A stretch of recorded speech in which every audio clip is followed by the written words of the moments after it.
Everyone welcome और welcome back to my new vlog. So दोस्तों, इस वीडियो में मैं आपको बताने जा रही हूँ मेरी क्या स्ट्रेटजी रहेगी टीयर वन के लिए, केवीएनवी के लिए, टीयर वन एग्जामिनेशन के लिए। सो इन दिस वीडियो मैं पर्टिकुलरली बताऊंगी वो सारी रिसोर्सेज जहाँ से मैं अपने सारे सब्जेक्ट्स कंप्लीट करने वाली हूँ, and also about the priorities that कौन से सब्जेक्ट को मैं पहले प्रायोरिटी पे रखूँगी एंड कौन से सब्जेक्ट की मेरी क्या स्ट्रेटजी रहेगी, वो इस वीडियो में आपको मैं बताने वाली हूँ। So let's get started. Friends, मेरी पहली जो प्रायोरिटी है ना केवीएनवी के लिए, वो रहेगी आईसीटी। बिकॉज़ मुझे ऐसा लगता है ना कि आईसीटी वो सब्जेक्ट है जिस पे हम अगर अपना 100% देते हैं ना, तो obviously we will get 90% of result out of it, ठीक है। और ये ईजी है बिकॉज हमने ईएमआरएस के टाइम पे बहुत अच्छे से कर रखा है। ऑल्दो 2-3 टॉपिक्स हैं जो इसमें इंक्लूड किए गए हैं, न्यू टॉपिक्स हैं जो इंक्लूड किए गए हैं केवी के लिए। सो उन टॉपिक्स को सेपरेटली कर लेंगे, बट ऑल्दो हमारे कॉन्सेप्ट तो क्लियर हैं। सो इसमें ज़्यादा एफर्ट्स नहीं लगेगा, बट हमें क्या करना है ना कि मल्टीपल रिवीजन करना है, सो दैट हमारे जो मेरे को ऐसा है ना कि शॉर्टकट्स एंड जो भी कीबोर्ड की शॉर्टकट्स हैं वो मैं ऑलवेज भूल जाती हूँ। सो हमें क्या करना है कि हमें बार बार रिवाइज करना है, सो दैट वो हमारे परमानेंट मेमोरी में आ जाए, ठीक है। सो दैट वो हम कभी एग्जाम में गलत ना करके, एटलीस्ट इस सब्जेक्ट के क्वेश्चन तो हमें मेक श्योर करना है कि 95% तो एनी हाउ करके आना है, सही, ठीक है। अगर हमें अच्छे से क्लियर करना है टीयर वन एग्जामिनेशन, तो ठीक है। और मैंने पिछले वीडियो में बताया था कि मैंने जो है वो सरजीत सर का एक 199 का बैच है जो उन्होंने अभी जस्ट लॉन्च किया है केवीएनवी के लिए, ठीक है, टीयर वन के प्रिपरेशन के लिए। एंड ऑल्दो वो ना फ्री वीडियोस भी डाल रहे हैं यूट्यूब पे। सो अगर आप बैच नहीं लेना चाहते हो तो आप फ्री वीडियोस भी देख सकते हो उनके यूट्यूब पे। कुछ पोर्शंस हैं जो बैच में वो अलग से प्रोवाइड करेंगे, राइट। सो मैंने बैच इसलिए लिया बिकॉज़ मेरे पास ज़्यादा टाइम नहीं है, क्योंकि पिछले वीडियो में मैंने बताया था कि मैं एमएससी एग्ज़ाम की प्रिपरेशन कर रही हूँ, मेरी एग्ज़ाम्स चल रही है। अभी लास्ट 2 एग्ज़ाम्स मेरे बचे हैं, ठीक है, इग्नू के एग्ज़ाम्स चल रहे हैं।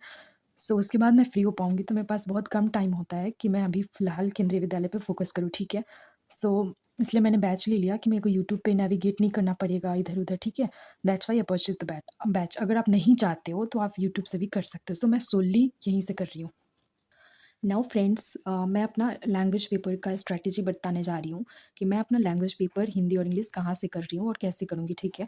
तो फॉर इंग्लिश मैंने स्वास्तिक इंस्टीट्यूट पे ना स्वास्तिक इंस्टीट्यूट के कोचिंग जो चैनल है उसके ऊपर ना अमन सर की वीडियोज़ आ रही है, उन्होंने सीरीज चलाए केवीएनवी के लिए, ठीक है। तो अमन सर ना रोज़ 8 बजे के करीब वो आते हैं यूट्यूब पे और पढ़ाते हैं एक टॉपिक, राइट। एंड ये जब तक ये केवी की सीरीज चल रही है इसमें वो सारे टॉपिक कवर कराएंगे। And to be very honest, he is teaching really good.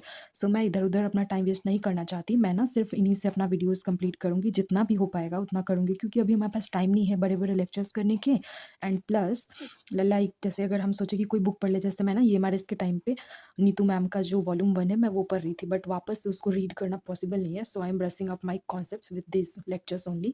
सो आप भी अगर चाहो तो फॉलो कर सकते हो, lectures are really amazing, okay. And for Hindi मैंने लोकेश सर का बैच लिया था, मैंने प्रीवियस वीडियो में बताया था। बट ईएमआरएस के टाइम पे ना मैंने इसका कोई लेक्चर देखा नहीं था हिंदी का, ठीक है। So this time I am following his lecture, मतलब उनके चैनल पे उनके वेब बैच में जो लेक्चर्स है ना मैं वो लेक्चर्स करूँगी एंड सारे कंप्लीट करूँगी और मैं इसी के थ्रू करूँगी, ठीक है। ऑल्दो आप यूट्यूब पे भी कर सकते हो, मैंने एक और बताया था निधि मैम का चैनल बताया था जहाँ से आप कर सकते हो हिंदी, वहाँ पे प्लेलिस्ट बनी हुई है सारे टॉपिक्स के। सो फ्री में आप यहाँ से कर सकते हो। मैंने बैच ले रखी थी इसलिए I have this lectures, okay. This is all for the language paper. And to be very honest, इस टाइम ना आप ये गलती मत करना जो एमआरएस के टाइम पे किया था। This is my second priority, ठीक है। फर्स्ट प्रायोरिटी मेरी आईसीटी है, सेकंड प्रायोरिटी मेरी लैंग्वेज है, because these subjects are very scoring. अगर हम अच्छे से प्रिपरेशन करें तो ईएमआरएस वाला गलती बिल्कुल रिपीट मत करना, लैंग्वेज को इग्नोर बिल्कुल भी नहीं करना, ठीक है। So this is all about language paper. Now friends, reasoning. Reasoning के लिए ना मैंने जैसे प्रीवियस वीडियो में मैंने बताया लोकेश सर का मैंने बैच परचेज़ किया था ईएमआरएस के लिए। तो वहाँ से मैंने अपना जो भी टॉपिक्स है ना इंपॉर्टेंट टॉपिक्स रीजनिंग के कर लिए हैं, ठीक है। ऑलरेडी मेरे कंप्लीट हैं, बट क्या है ना कि केवी के लिए कुछ टॉपिक्स उनको इंपॉर्टेंट लगा तो उन्होंने कुछ 8-10 लेक्चर्स एक्स्ट्रा प्रोवाइड कराए हैं बैच के अंदर फॉर केंद्रीय विद्यालय एग्जाम, राइट। सो ना मेरे को वो लेक्चर्स करने हैं जो उन्होंने एक्स्ट्रा प्रोवाइड किया है, और बार बार मेरे को ये वाले जो मैंने पहले कंप्लीट कर रखा है ना रीजनिंग का पोर्शन उसको रिवीजन करना है। और रीजनिंग का क्या है ना, अगर आपने अच्छे से प्रिपरेशन करी है ईएमआरएस के लिए तो आपको इस मोमेंट पे बस क्वेश्चन की प्रैक्टिस करनी है, बिकॉज रीजनिंग का कॉन्सेप्ट हम एक बार पढ़ लेते हैं वो हमारे दिमाग में फिक्स हो जाता है, बट बार बार ज़रूरत होती है क्वेश्चन प्रैक्टिस की। रीजनिंग में क्वेश्चंस गलत इसलिए होते हैं बिकॉज हमें वो फ्रीक्वेंसी पता नहीं होती कि कौन सा ट्रिक हम यहाँ पे यूज़ करेंगे। वो तब आएगी ना जब हम मल्टीपल रिवीजन करेंगे, क्वेश्चन की प्रैक्टिस करेंगे, सो दैट क्वेश्चन का पैटर्न हम बहुत जल्दी से आइडेंटिफाई कर सकते हैं। और ये तब होगा जब हम मल्टीपल क्वेश्चन लगाएंगे, राइट। हमारा ब्रेन तभी ट्रेन हो पाएगा उस लेवल पे। सो हमें अभी इस टाइम पे अगर किया है रीज़निंग थोड़ा बहुत ईएमआरएस के लिए, तो ज़्यादा करने की ज़रूरत नहीं है। कुछ टॉपिक्स हैं जो लगता है कि केवी के लिए इम्पोर्टेंट है, वो कर लेना है एंड देन ये इसी को बार-बार रिवाइज़ करना है। Revision is the most important thing for reasoning and मुझे लगता है ना ये मैथमेटिक्स से ज़्यादा ईज़ी होगा मेरे लिए करना, बिकॉज़ मैं ना बायोलॉजी की स्टूडेंट रही हूँ, तो मेरे लिए मैथ्स बहुत टाइम से मैं नहीं पढ़ी हूँ, तो अभी मेरे लिए टफ़ हो रहा है मैथ्स पे 100% फ़ोकस करना। तो मैं मैथ्स का टारगेट 70% लेके चल रही हूँ दैट आई कैन स्कोर 70%। मैं इतना तैयारी करूँगी सो दैट मैं 70% मार्क्स ला सकूँ मैथ्स में एंड रीजनिंग मेरा बहुत अच्छे से प्रिपरेशन है, थोड़ा बहुत और करने की ज़रूरत है। So I will do this from Lokesh sir batch, right? Now friends, I am talking about maths. Okay, मेरी स्ट्रैटेजी मैथ्स की ऐसे है ना कि मैथ्स को मैंने फोर्थ प्रायोरिटी रखी है अपने उसमें प्रिपरेशन पे। ये मेरी फोर्थ प्रायोरिटी रहेगी एंड लोकेश सर वाले नोट्स में ये ऑप्शन था, उन्होंने प्रोवाइड किया था कि लाइक अगर हम ईएमआरएस का बैच ले रहे हैं तो at the time of KV अगर पैटर्न सेम रहता है तो they will provide the extra lectures which are not mentioned in the EMRS batch, वो इधर प्रोवाइड करा देंगे। सो अभी ना वो मैथ्स के लेक्चर हमें अवेलेबल करा चुके हैं और करा रहे हैं जो टॉपिक्स चल रहे हैं। सो मैं मैथ्स जो है वो मैथ्स की पूरी प्रिपरेशन इसी बैच से करूँगी और यहाँ भी मानस मिश्रा सर ही पढ़ा रहे हैं and to be very honest he teaches really well, बहुत अच्छे से कॉन्सेप्ट क्लियर करते हैं, तो मुझे मज़ा आता है पढ़ने में, मैथ बोरिंग नहीं लगता। सो मैं मैथ्स यहाँ से कर रही हूँ। आप जो है वो यूट्यूब पे कोई चैनल देख लेना, बिकॉज़ मेरे पास इतना टाइम नहीं है कि मैं यूट्यूब पे जाके नेविगेट करूँ कौन-सा कोचिंग अच्छा है, नहीं है, अच्छा पढ़ा रहे हैं, बिकॉज़ बहुत कम टाइम है। रियली अभी मैंने बस 1-2 दिन पहले ही स्टार्ट करी है, लाइक 1-2 दिन भी नहीं, कल से मैंने स्टार्ट करी है प्रिपेयर करना इसके लिए, केंद्रीय विद्यालय के लिए। So I am very anxious at this moment because मेरे और भी एग्ज़ाम्स हैं अभी, इग्नू के बाद भी 1-2 एग्ज़ाम्स हैं मेरे, सो मैं नहीं कर पा रही उतना। फॉर द जीएस पोर्शन, जो जनरल अवेयरनेस वाला जो पोर्शन है, उसके लिए मैं करंट अफ़ेयर इसमें जो है ना प्रायोरिटी आप रखो करंट अफ़ेयर के लिए, ठीक है? एंड हिस्ट्री के लिए, देन पॉलिटी,